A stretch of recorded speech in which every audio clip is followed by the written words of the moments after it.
Hey guys, welcome all to Nerd Strategy. My name is Scott, and today I want to talk to you about Stranger of Paradise, Final Fantasy Origin. Literally, that's its name.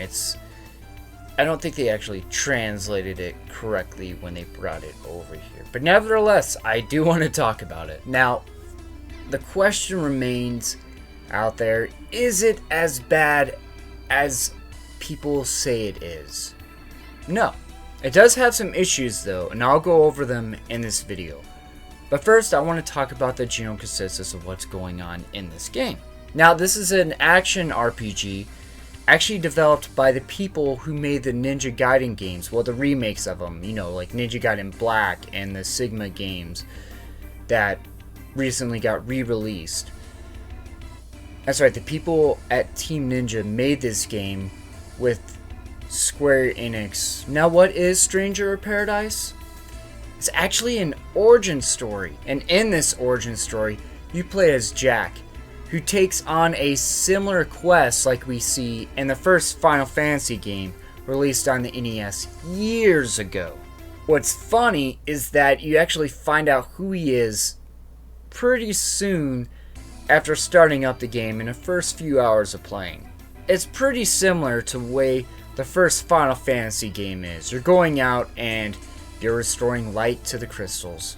But it's an action game, so you're like hacking and slashing as you level up and, get stronger to take on stronger enemies and stuff that you find in, RPGs. What's kind of cool about this, though, is that you actually get a tech tree where you get to branch out and somewhat choose your skills, and you actually get a similar job system that we've been seeing, in some of the Final Fantasy games, where you get to choose whether you're like a thief, a ninja, a wizard. It's also really cool because you actually only level up your job levels, not necessarily your base level. And as you continue on playing the game, you actually unlock more jobs and you get to continuously level up, basically all of your jobs, so you become a massive monster slaying machine. And the combat is fun. It really is. It does not have an overworld map, but it does have this little mission mode select thing that we're seeing a lot of in a lot of modern RPGs, where you select a mission and you go on to that mission. You do the mission, you go back to the map, you do another one, and you get to replay missions if you want to actually level up your job levels. You actually get a bunch of weapons, which you actually get materials for, and you can use those materials to upgrade your weapons. Kind of like that idea in RPGs these days, is just being able to start off with a basic weapon and just upgrade it as you please. Though it doesn't quite work that way in this one. You just get a weapon from an enemy drop and you get to upgrade that for a few times. But you can dismantle as many weapons as you want. Same thing with gear. Now, really, my only complaint to this game is when you die, you actually go back to a mission mode select type deal and you have to start all over on the mission. And that is a major, major downfall to this game.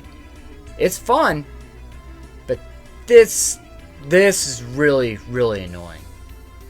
But if you're like me, you actually figured out probably a way around it, and that's simply you basically save in a mission when you get an opportunity to, and in case you accidentally die, you soft set the game. Basically, you restart the game from the beginning, kind of like you would in a Pokemon game when you face a legendary and accidentally kill it. You just turn off the game and turn it back on. Now, I'm not saying like turn off your system, but you can go back to your home page of your console and just close the application to the game and then restart the game again. Now, would I recommend this to everyone? So yeah, sure, if you're a huge Final Fantasy fan and you love the series and you love nitpicking all the little small details, yeah, go ahead and pick up this game. It's kind of more of a niche title to those hardcore Final Fantasy fans.